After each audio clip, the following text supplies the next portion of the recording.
Boa tarde, Dalcira. Prazer em falar contigo. Boa tarde a todos os teus ouvintes. Sim, finalmente, né, tivemos uma boa notícia. Ficou praticamente 40, 45 dias nessa demora que acaba atrasando o cronograma, porque quando foi pensado o cronograma original, a ideia era que pudesse já no escoamento da próxima safra, pudesse já usar a Ponte do Fandango na sua totalidade. A gente precisa sempre fazer essa ponderação, que nós já estamos com a deficiência da ponte, né, sendo limitada em 18 toneladas, porque às vezes parece que a ponte vai parar, mas na verdade ela já está, né, trabalhando bem abaixo da sua capacidade. Então, todo o cronograma ali que se estipulado, iniciando em setembro, para que a gente pudesse chegar ali por fevereiro, final de fevereiro, né, pudesse entregar a ponte pronta para podermos escoar, né, a gente tem bastante cooperativa aqui na cidade, para que a gente pudesse escoar a safra, né, de uma maneira muito mais tranquila. Tu sabe, Dalcira, que a gente vai conversando com algumas empresas, o impacto financeiro no custo de frete das empresas. Tem empresas aí que são, em virtude da volta que se precisa fazer para ir a Rio Grande com as suas safras ali, acaba se pagando um frete maior, e isso pesa no volume, né?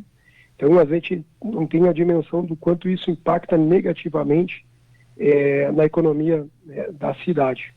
Então, finalmente, a gente tem uma boa notícia, esperamos que corra tudo bem, que possa rapidamente poder retomar, digamos assim, as obras, para que a gente possa ter a Ponte do Fandango quanto antes na sua totalidade.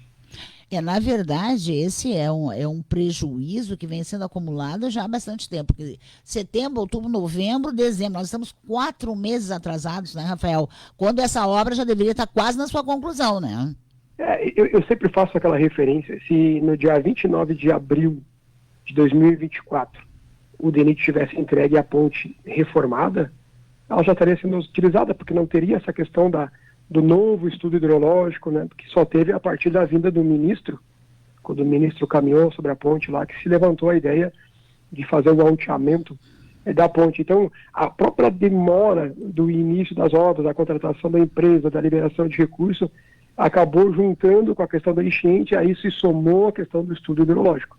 O ponto positivo é que ela acabou entrando como uma obra emergencial, então tem a garantia desse recurso de conclusão da obra, porque todas as obras de investimento do DENIT estão paradas, né? Só olhar aqui a 290, né? A 290 estão com todas aquelas obras paradas ali, né? Infelizmente não andava super bem, tinham mais de 25 empresas trabalhando ali, terceirizadas e quarteirizadas, então tivemos essa sorte, podemos chamar assim, da ponte ter ficado num recurso de investimento emergencial, senão poderíamos ter tido um problema mais sério. Bom, por outro lado também, olha, eu sempre brinco aqui, eu brinco falando sério, que eu quero estar viva para ajudar a cortar a fita de inauguração da 403, que já me disseram aí que está já na sua finaleira. E a gente pensa que vai concluir até o início do ano que vem. A informação que nós temos ali, a empresa Compassul, ela assumiu os dois lados, então tem o trecho Cachoeira-Rio Pardo e tem o trecho Rio Pardo-Cachoeira. Vamos usar essa terminologia.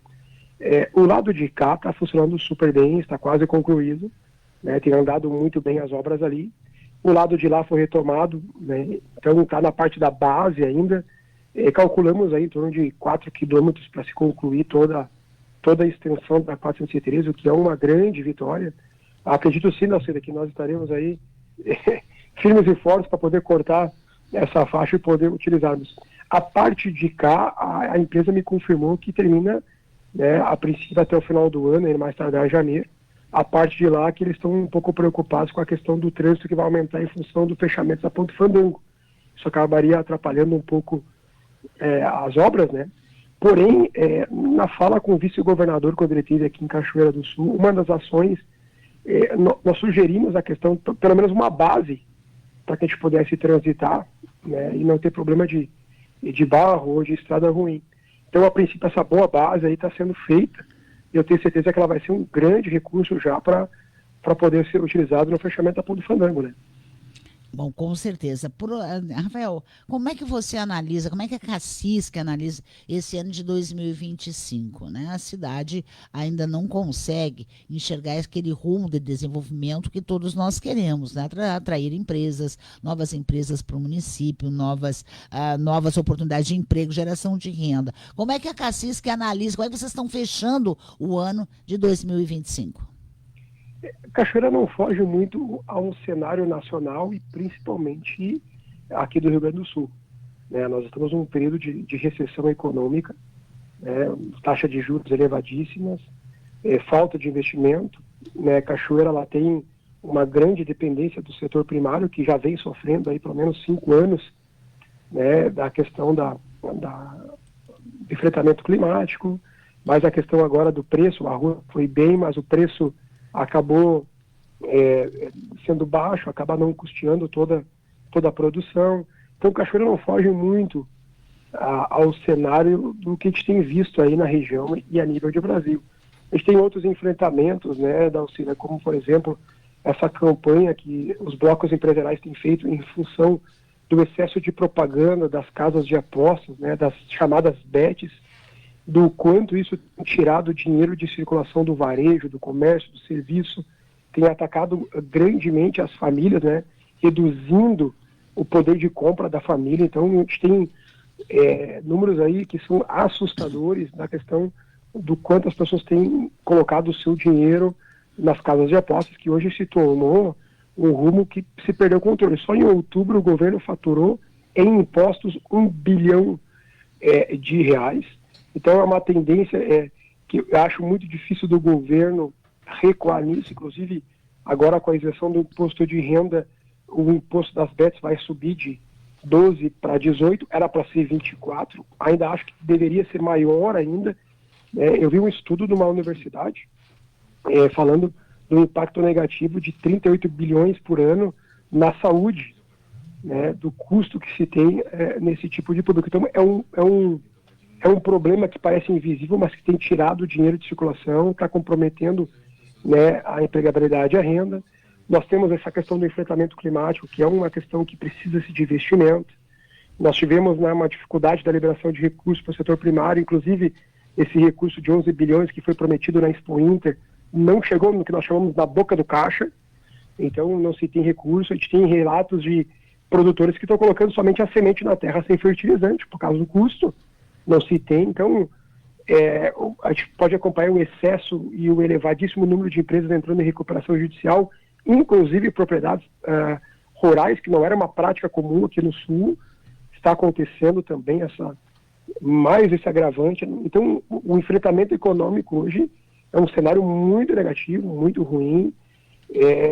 Então, eu vejo a Cachoeira do Sul ainda dentro de uma realidade, não foge à realidade do cenário nacional, do cenário estadual. Eu digo que o empreendedor hoje aqui tem feito um trabalho de muita resiliência, né, de um enfrentamento para manter a empregabilidade. Você vai buscar juro hoje no mercado para botar um capital de giro, uma Selic a 15%, isso não é um absurdo, né? É só fazer uma conta rápida de padeiro, tu está pagando 2,5 o valor que tu está pegando. É bem complicado o cenário, né? Não se tem uma expectativa, né, de melhoria, pelo menos a curto e médio prazo. A gente sabe que o ano que vem é um ano extremamente desafiador, em função também de ser um ano eleitoral. Então, não tem uma visão muito otimista do cenário. Então, realmente é um agravante que o comércio, que o varejo, o serviço tem enfrentado, mais ainda o nosso setor primário. E não só, quando a gente fala do setor primário em Cachoeira do Sul, a gente fala somente das lavouras, mas o setor industrial de Cachoeira do Sul, ele tem a sua base forte no agronegócio. Nós pegamos ali, por exemplo, o grupo AgroScrio, que é Molinetes, por exemplo, que é voltado para o setor do agronegócio. Então, Cachoeira ainda tem um cenário de muita dependência do setor de agronegócio. Na verdade, essa é uma dependência que muitas vezes ela também acaba puxando a economia de um município para baixo, né, Rafael? Porque, como a gente sabe que a agricultura é uma indústria a céu aberto, ficamos dependendo aí se faz sol ou se faz chuva, né? Ou se chove. Mas é engraçado isso, Dalcília, porque se tu encontrar um japonês hoje e tu explicar que tu é de Cachoeira do Sul para um japonês, que em 2024 choveu 2.100 milímetros de água, uma cidade que tem entre arroios e conexões 13 rios, né, na nossa região aqui. Nós temos uma barragem que poderia estar sendo muito melhor utilizada do que é utilizada hoje, e aí nós sofremos com estiagem. É difícil até de explicar essa conta da dificuldade do problema de infraestrutura que nós temos, né, da questão da irrigação, né, da questão da coleta de água, de poder reutilizar essa água. Então, se precisa avançar nessa discussão, seja na discussão ambiental, na discussão de subsídios, de investimentos na parte de irrigação. Então, é difícil até de tentar explicar para alguém que não está dentro da nossa realidade do enfrentamento climático. Na verdade, o clima tem castigado e muito o Brasil, o Rio Grande do Sul, principalmente, porque enquanto nós estamos alagados aqui, está queimando do outro lado do país, né? Enquanto nós temos uma seca aqui, está inundando lá outros estados onde faria sol. É muito interessante esse balanço que se faz de condições climáticas. Mas eu vi que criatividade é uma coisa que os nossos produtores, o nosso agronegócio e principalmente todo mundo está buscando, né? Principalmente depois dos tarifaços aí dos Estados Unidos, parte desse tarifaço já foi removido. Parece que a semana que vem teremos excelentes notícias com o Trump aí revogando também outras tarifas absurdas colocadas no Brasil. Mas Cachoeira, nessa situação, como é que você encara a situação de Cachoeira hoje? Tu diz em relação ao tarifaço? Exato. Como é que isso, o que representou para a economia de Cachoeira? Assim, o impacto não foi tão grande aqui na cidade, né, em função dos mercados que as empresas de Cachoeira do Sul acabam ofertando. Então, houve impacto, mas não um impacto tão significativo, porque o nosso mercado de exportação não é tão focado no mercado norte-americano. Teve empresas, por exemplo, que enviaram, né, o material bruto para outro país e esse país acabou enviando sem tarifa para os Estados Unidos, por exemplo, né? Se criou algumas alternativas de busca de novos mercados. Então, toda a crise ela também gera um outro movimento, né, Dalcília? Então, algumas empresas começaram a buscar outros tipos de mercado, mas Cachoeira do Sul, tecnicamente, não houve um impacto muito grande em função do tarifaço. Houve impacto, mas o mercado principal não era o norte-americano. Pois é, eu vi também um produtor de carne, né, dizendo, eu acho que lá do Mato Grosso, dizendo que enquanto o mercado fechou nos Estados Unidos, eles conseguiram abrir outros mercados. Então, hoje, me parece que, como diria a minha avó lá na Cancha Velha, males que vem para bem também, né, porque isso obrigou, né, o Brasil a procurar outros caminhos além dos Estados Unidos. E o que é pior, ou o que é melhor nessa situação que encontrou, né, Rafael? Perfeito. Pior para os Estados Unidos, né? Mas para nós foi, pelo que eu entendi, eu que não entendo muito de economia, mas vi especialistas dizendo que fechou o mercado, se saiu correndo e se conseguiu abrir outros caminhos. Outros caminhos foram abertos, principalmente porque o Brasil é um grande produtor de comida, né? E o mundo precisa ser alimentado.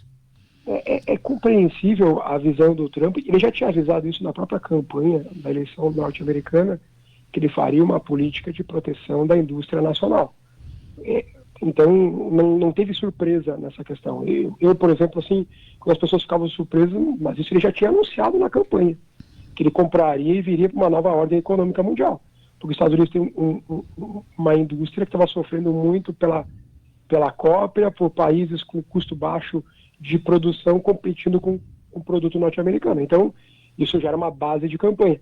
Se é certo ou errado, aí é uma outra questão, mas ele, como presidente de um país, ele tem que tentar proteger a sua economia, tem prós e contras em função disso, e a gente sente muita falta disso quando nós falamos do nosso Brasil. Porque a Lupo, por exemplo, está indo para o Paraguai. O custo de produção no Paraguai é 22% mais barato do que no Brasil.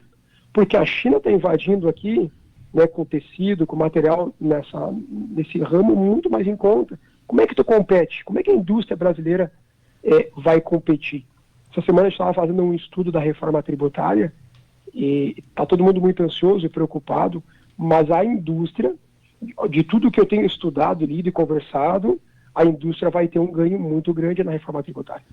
O setor de serviços vai ser realmente impactado fortemente, mas a indústria brasileira ela precisa de uma ajuda. Nós estamos sofrendo muito com o custo, a gente chama de custo Brasil, né? O custo de produção no Brasil ele é muito elevado. Então, Cira, nós temos um imposto sobre produção, sobre faturamento, nós temos um imposto sobre a renda e nós temos um imposto, né, sobre a folha de pagamento. Então, a carga tributária de uma empresa, ela está na média no Brasil hoje de 34%. É uma das maiores, se não a maior do mundo hoje. A taxa de investimento hoje, a 15% da Selic. Então, o mercado brasileiro para a indústria, ele é muito precário. Nós precisamos encarar fortemente a inovação e tecnologia para poder encarar tudo isso. E aí nós temos de investimento. E aí eu te falo algo bacana aqui de Cachoeira do Sul, que foi a criação do ecossistema de inovação aqui na cidade, que ainda está engatinhando, mas que a gente vislumbra grandes coisas. Nós temos um capital intelectual para as universidades aqui na cidade muito grande, já escolas premiadas aí com o sistema de inovação. Nós temos agora a prefeitura com o fundo de inovação, a criação do Conselho Municipal de Inovação, temos as entidades empresariais, ou seja, estamos conectando todo mundo, porque só Santa Maria, por exemplo, Santa Maria conseguiu faturar no ano passado 30 milhões de reais em startup. Ou seja, o que significa isso? Nós estamos diversificando mercados. Imagina se Cachoeira, com todo esse capital intelectual, com as universidades, consiga gerar startup, investimento de tecnologia, é um dinheiro novo que foge do setor primário, do setor secundário, ou seja, é um dinheiro de uma nova fonte de entrada criativa e que Cachoeira tem potencial, Dalcírio. Eu acho que isso é um olhar importante que nós conquistamos agora em 2025 e que nós precisamos manter esse foco e dar velocidade para o ano de 2026. Tá certo. Muito obrigado, Rafael Quadros, presidente da CACISC, por falar com a gente aqui no nosso Conexão. Um grande Natal para todos nós. E que 2026 seja tudo aquilo que a gente espera e que o Brasil também aprenda a olhar um futuro melhor e tendo a oportunidade aí, a grande oportunidade de buscar mais emprego, mais renda e principalmente, né, que essa roda da economia possa girar. Um grande abraço, obrigada. Obrigado, Tacira. Prazer falar contigo. Um bom final de ano.